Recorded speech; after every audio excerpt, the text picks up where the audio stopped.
Out on my balcony, there's a tomato plant. These past few days, its leaves have gone pale and yellow like a sheet of old paper that's been left too long in the sun. The stems are sagging toward the ground, and the flowers that opened just last week have already closed up and dropped off, one by one. Most folks, when they see a plant like this, give a little sigh, reach down, and yank it straight out of the pot. They toss it on the rubbish heap out back, brush the dirt off their hands, and tell themselves, well, that's that. The plant's had its day, no use fussing over it any longer. But hold on a moment. Just hold on. Because the people who actually spend their lives studying that exact moment, the moment a plant first begins to wilt, have found something that ought to make every one of us stop and think. Almost every single time, that plant is not dead at all. It is not even close to dead. It is simply hungry. It is missing one or two nutrients that the soil, for whatever reason, can no longer hand over to it. And here is the part that changes everything. Those nutrients, every last one of them, can be delivered back to the plant inside of 48 hours, using nothing more than things already sitting right there in your own kitchen. 5 of them, to be exact. 5 free liquid fertilizers that don't cost a single coin. 5 quiet little remedies that the big fertilizer companies long ago pushed to the side, and they did it for one very simple reason. Nobody ever got rich selling a banana peel. So pour yourself a cup of tea, settle in, and let me tell you, slowly and properly, about those 5. Because by the end of this, you may never look at your kitchen bin the same way again. Let's start with the one that's closest to hand, the humble shallot skin. Before you peel an onion or a shallot tonight and tidily sweep those dry, papery skins into the bin, I want you to stop and ask yourself one little question. Which part of the shallot holds more goodness, more potassium, the plump white bulb you drop into the soup pot, or that thin brownish-purple skin you peel off and throw away without a second thought? The answer catches almost everybody off guard. It's the skin. It's always the skin. Those outer layers, the very thing folks have dismissed as rubbish for as long as there have been kitchens, carry one of the most concentrated doses of potassium, calcium, magnesium, and iron you will find anywhere at all. And it doesn't stop there. They also carry natural antioxidants, the kind of compounds that help a plant shield its leaves from the harsh summer sun, slow down the creeping spread of fungal disease, and keep the whole plant steady and calm when the weather suddenly turns, when a heat wave rolls in or a cold snap comes through overnight. I remember, when I was a small boy, my grandmother never once threw a shallot skin away. Not ever. She would gather them up in a little corner by the back step, and she'd say to me, "This is good for the vegetable beds, child.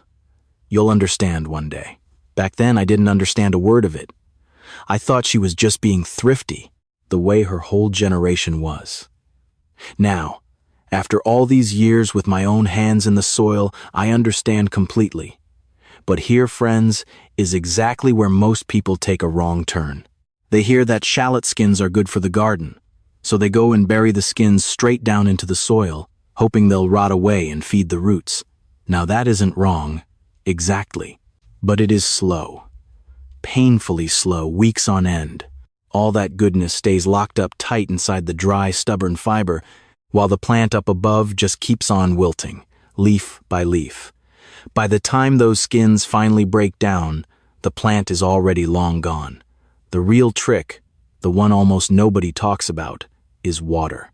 Plain water pulls the nutrients out of the skins the same gentle way a tea bag releases its color into a hot cup. So take a generous handful of dry shallot skins, drop them into a clean glass jar, pour in cool water straight from the tap, and simply let it sit at room temperature for about 24 to 48 hours.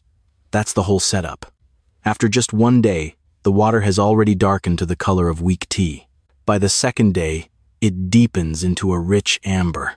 And that color, that beautiful amber, is no accident at all. That is the potassium, the magnesium, the calcium, all of it leaving the skins and dissolving right into the water in a form the roots can drink up immediately.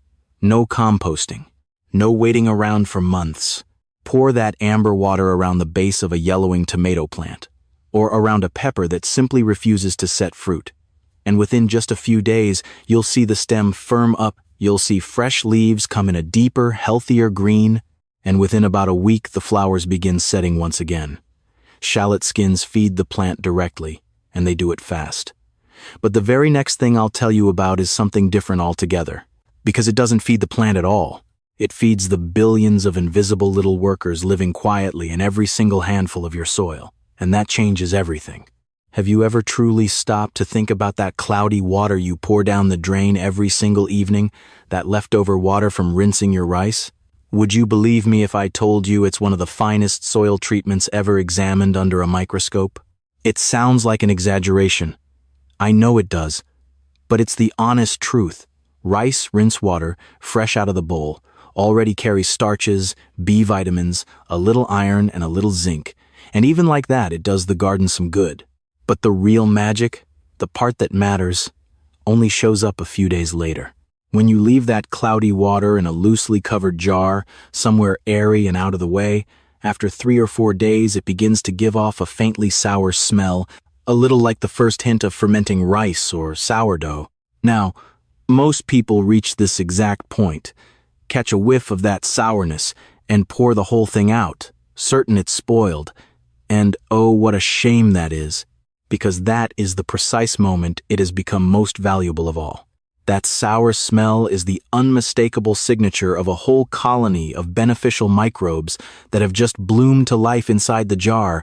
The good bacteria and the wild natural yeasts have moved right in and made themselves at home. Now, anyone who's gardened for a while has probably heard of those EM microbial products they sell in the shops. The effective microorganism blends in the little bottles. Here's the thing that always makes people smile. The very same precious microbes inside those pricey bottles will grow all on their own, for free, in a simple jar of fermented rice water. No bottle to buy, no shipping to pay. When you pour this fermented water onto your soil, the microbes in it meet the microbes already living around your plant's roots, and the starch and sugar in the rice water lay out a great feast for all of them. That whole tiny hidden world beneath the surface wakes up, multiplies, and rolls up its sleeves to get to work. In just one single week, the population of beneficial microbes around a treated plant can triple. And this is the moment the whole idea clicks for most people who try it. The rice water doesn't feed the plant, it builds the entire living system that feeds the plant. It is the difference between handing a hungry person a single meal and handing them a working kitchen of their own. The meal runs out by nightfall. The kitchen keeps on cooking for years. But here, once again, is where nearly every first-timer trips up. They grab the rice water fresh, still cloudy, straight from rinsing, and they pour it on right away. Fresh rice water is weak, my friends. It does a little something, but very, very little. It absolutely must be fermented for about 3 to 5 days before it's worth anything at all. The sour smell is your signal, your green light. No faint sour tang means it simply isn't ready yet. Full stop. Skipping that fermenting step is, without question, the single biggest reason people try this method once, see nothing dramatic happen, shrug, and never bother trying it again. And one more thing, just as important, you must dilute it before it touches the soil. Use about 1 part fermented rice water to 10 parts plain water. Poured on straight, undiluted, it's too acidic, and tender young roots will smart and sulk, especially on small seedlings. Diluted properly, though, it's gentle enough to use every single week, right through the whole growing season. Rice water wakes up the very life of the soil. But here's the trouble. A plant that's collapsing right now, today, hasn't got the time to sit and wait for the soil to slowly rebuild itself. That plant needs something it can drink before the sun goes down this very evening. And that, friends, is exactly why there is a third method. Every refrigerator in every home has one. That forgotten tomato slowly going soft at the bottom of the crisper drawer. That bunch of leafy greens that wilted before anyone got around to cooking it. That bruised, sorry-looking cucumber shoved away into the very back corner. For most households, those tired scraps go straight into the bin, and that's the end of the story. But for someone who knows the trick, Those exact same scraps are the single fastest source of nitrogen you can possibly make at home. Now let me tell you something the old folks used to say. A little saying about farming. Water comes first, fertilizer second, then hard work, then good seed. Fertilizer ranks second on that list, right after water itself. And there's a very good reason for that. Among all the nutrients a plant needs, there's a rule that works like this. How far a plant can grow is not decided by the nutrient it has the most of. It's capped, held back, by the one single nutrient it has the least of. Picture a wooden barrel, the old-fashioned kind, built from staves of all different heights. The water inside that barrel can only rise as high as the shortest stave. It doesn't matter one bit how tall and proud the other staves are. That one short stave decides everything. A plant works in exactly the same way. A tomato can be positively swimming in potassium and phosphorus, but if it's just a little short on nitrogen, its growth stalls right there at the nitrogen line and goes no further. And nitrogen, in just about every backyard garden on Earth, happens to be the very short stave that's missing most often. Now here's the wonderful part. Those wilted green scraps you've been throwing out are nitrogen in disguise. Overripe tomatoes, soft peppers, limp leafy greens, bruised cabbage, every last one of them is quietly loaded with nitrogen. So crush them up, drop them into a 5-liter bucket, cover them over with water, and weigh them down with a plate so they all stay submerged beneath the surface. Then cover the bucket and let it ferment for about 2 weeks. Inside, the bacteria patiently break the plant cells apart and release all that trapped nitrogen out into the water. Now, the finished liquid is not pretty, I'll be honest with you. It's dark, it's murky, and the smell is, well, strong. But that strong smell is your proof that it's ready and working. Dilute it well, about 1 part of this brew to 30 parts of clean water, and pour it gently around the base of the plant, never on the plant itself. Within just 4 to 6 days, you'll see the change with your own eyes. Pale, tired, sickly leaves deepen into a rich and healthy green. New shoots push out from the leaf joints where nothing was forming before. A plant you were certain was finished on Monday is setting brand new buds by Saturday.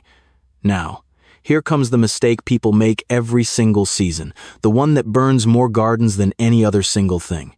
Folks get excited by those early results, so they pour the liquid on undiluted, or worse, they spray it straight onto the leaves as a foliar feed. Both of those are an absolute disaster. This liquid is strong enough to scorch the leaves on contact, and poured on full strength it will burn the fine, delicate root hairs beyond any saving. This method works in the soil only, diluted right down, poured carefully at the root zone, never stronger, and never, ever on the leaves. And here's a quiet truth worth sitting with for a moment. The average kitchen throws out more nitrogen in a single week than a small vegetable garden actually needs in a whole month. The nutrients were never scarce. Not once. They were simply being routed off to the landfill instead of down into the garden beds where they belong. Redirect even half of that waste, and within a single season you may find you've stopped buying fertilizer altogether. Now, nitrogen solves the hunger. But a plant that's truly collapsing usually isn't short on just one single thing. It's short on 5 or 6 things at once, each by a little. And to rescue something like that, one lone ingredient simply will not do. You need the whole recipe. So, is there such a thing? A single mixture made entirely from the odds and ends you toss out every morning before breakfast that covers nearly all of those shortages at the very same time. There is indeed, and it comes together like a proper recipe, where each ingredient does one specific job, and understanding what each one actually does for you is the difference between a watered-down nothing and a tonic powerful enough to pull a plant back from the brink overnight. Start with banana peels. Banana peels give you potassium, the nutrient that drives flowering, drives fruiting, and moves water all through the plant's cells. A tomato that's short on potassium gives you small, watery fruit with skins that split open as fast as they ripen. Next, eggshells, crushed up good and fine. They give you calcium, the very building block of cell walls. And a calcium shortage causes one of the most heartbreaking sights a tomato grower ever knows, that sunken, leathery black patch right at the bottom of an otherwise perfect, beautiful fruit, what we call blossom end rot. Then come used coffee grounds, the kind left sitting in the filter after you've brewed your morning cup. They release nitrogen slowly and patiently, and they improve the very texture of the soil, making it looser and airier. And here I simply have to pause for a moment, because there's a stubborn old myth I need to put to rest, one that's been passed around for decades. Everybody, and I mean everybody, says coffee grounds make your soil acidic. Well, that's a half-truth that got stretched and stretched until it became a whole tall tale. Raw, unbrewed coffee grounds are indeed quite acidic. That part is true. But used grounds, the kind that come out of your coffee maker after brewing, are very nearly neutral.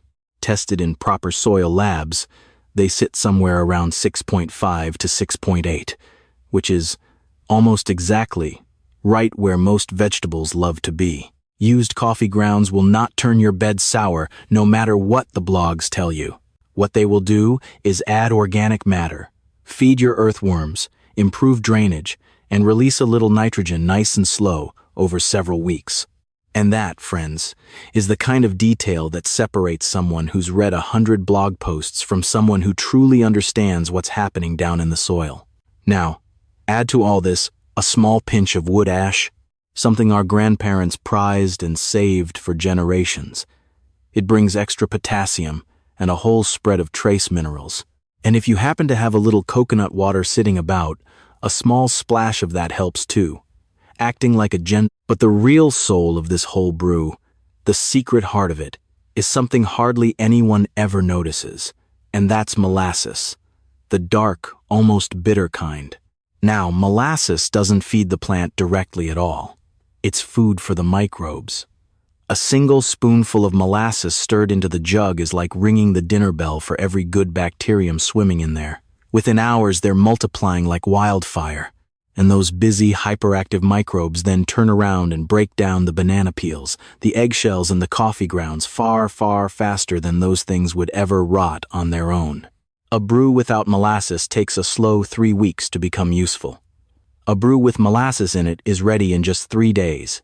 All of it together now, the banana peels, the crushed eggshells, the used coffee grounds, the pinch of wood ash, and that 1 spoonful of molasses, all goes into about 4 or 5 liters of warm water, covered over, and left to steep for 3 to 5 days. What you end up with is a full-spectrum tonic, carrying potassium, calcium, nitrogen, magnesium, iron, trace minerals, and a living culture of working bacteria, all of it in a single pour. The common mistake here is simple, and plenty of good gardeners still make it, leaving out the molasses. Without that little spark, that catalyst, the peels and shells just sit there in the water, dripping out their nutrients slowly, week after week after week. With the molasses in place, everything pours out in days. 1 single spoonful. And that's the whole difference between a slow trickle and an instant rescue. Now, this brew gathers up everything from the modern kitchen, but there is one more method, older than all of these, older than coffee or bananas were ever sold at any market, the very method that every people who has ever grown its own food has always used. Back in the days before chemical fertilizer ever existed, the whole world farmed on just 2 simple things, animal manure and compost. That was it. Water first, fertilizer second. The old folks knew exactly what they were talking about. Then, about 100 years ago, clever people learned how to make chemical fertilizer, pulling nitrogen right out of the thin air itself, and there's no denying it fed more mouths than anyone could ever count. But the price of it, the real price, is something almost nobody ever mentions. Chemical fertilizer feeds the plant while it quietly starves the soil. And year after year of that leaves the ground hard and compacted and lifeless, stripped bare of the tiny living things that make a garden truly, deeply healthy. For us home gardeners, the old way still holds every bit of its value. And for rescuing a dying plant out in the backyard, it still beats the chemical version hands down, every time. This method goes by a plain old name, manure tea, or, as some of the old-time farmers like to call it with a wink, the giant tea bag. And it's as simple as anything else on this whole list. A shovelful of well-aged, dried manure, chicken, cow, or rabbit, any of the three will do, but it must be aged, never ever fresh, goes into a porous sack. An old cotton pillowcase works a treat, so does a burlap feed bag. Tie it shut at the top and drop the whole bundle into a bucket of water. Over the next 3 to 5 days, the water slowly draws out all the soluble goodness, the nitrogen, the phosphorus, the potassium, and a long list of trace minerals, while the solid matter stays safe inside the sack, where it can't burn your plants and won't carry weed seeds into your tidy beds. Now, each kind of manure has its own temperament, and choosing the right one matters far more than most people ever realize. Aged chicken manure carries the highest levels of nitrogen and phosphorus of the three, making it the most powerful growth stimulant of all. A single cup of well-diluted chicken manure tea can push a tired, struggling tomato plant back into heavy flowering within a week. Cow manure is gentler and more balanced, lower in nitrogen, but absolutely wonderful for building up the long-term structure of your soil. And rabbit manure, well, that's the quiet little secret of the most experienced gardeners. It's the one common manure you can even use slightly fresh without burning the roots, because its nitrogen is already in such a mild form. It's the gentlest of them all, and the safest for your youngest, most delicate seedlings. And if you happen to have worm castings on hand, those are a real treasure too. Ever so mild, perfectly safe for the tiniest plants. Now here is the mistake that kills more manure tea gardens than any other single factor, and I want you to really hear this one. Using fresh manure. I still remember, clear as day, one year my next-door neighbor, not wanting to waste a thing, scooped up a whole basket of fresh chicken droppings and spread it straight across his cabbage row, thick as he could. 3 days later, just 3 days, that entire row had gone yellow and shriveled, scorched right down as though a fire had passed straight through it. He stood there at his fence, just crushed. And ever since that day, I have never forgotten the lesson. No matter how good the manure is, rush it, and it turns to pure poison. Fresh droppings from any animal carry far too much ammonia, and they bring along weed seeds and pathogens from whatever the animal happened to be eating that week. A single bucket of fresh manure, applied just a touch too generously, can wipe out a whole row of seedlings within 48 hours. The manure absolutely must be aged, and aged properly, ideally for 6 months to a full year before it ever goes anywhere near that tea bag. There are no shortcuts on this step. None. Once the tea is brewed, dilution is your next critical decision. The finished liquid gets watered down to the pale color of weak iced tea, roughly 1 part tea to 10 parts clean water, before a single drop touches the garden. And that ratio is not a guess, friends. It is the exact line between a tonic that heals and a tonic that burns. And one last detail, one the old gardeners have always sworn by and modern science now nods along with. Water with your manure tea in the cool hours, early in the morning, or in that last quiet hour before sundown. In the harsh heat of midday, much of that precious nitrogen simply evaporates away before the roots can ever take it up. But in the cool of the evening, the soil holds on to every bit of it, and the plant drinks slowly, at its own gentle pace, all through the night. So there you have it. 5 liquids: shallot skin water, fermented rice water, vegetable scrap brew, the all-in-one kitchen tonic, and aged manure tea. Each one solves a different trouble. Each one costs you absolutely nothing, and each one begins to show its work within a single week, with some of them turning a plant around in as little as 2 days. And the single thread that ties all 5 of them together, the real lesson beneath them all, is this. The things we so casually call rubbish in the kitchen turn out almost every single time to be exactly what the garden needs to come back to life. A gardener who truly understands this holds, in their own 2 hands, a supply of fertilizer that will never run out, never raise its price, and never, ever come with a warning label printed on the back. And the garden, in return, asks its keeper for just one small thing: to pay it a little attention and to remember the old ways, the ways our grandmothers and grandfathers used back before any of this was sold in a plastic bag. So the next time you see a tomato plant just starting to yellow, or a pepper that simply won't set its fruit, or a proud old squash vine beginning to fade away, I want you to pause, just for a moment, before you reach for that shovel. Because the cure, more often than not, is sitting right there in the bottom of your bin. Now, let me ask you something, and I truly want to know. Of these 5, shallot skin water is number 1, fermented rice water is number 2, vegetable scrap brew is number 3, the all-in-one kitchen tonic is number 4, and aged manure tea is number 5.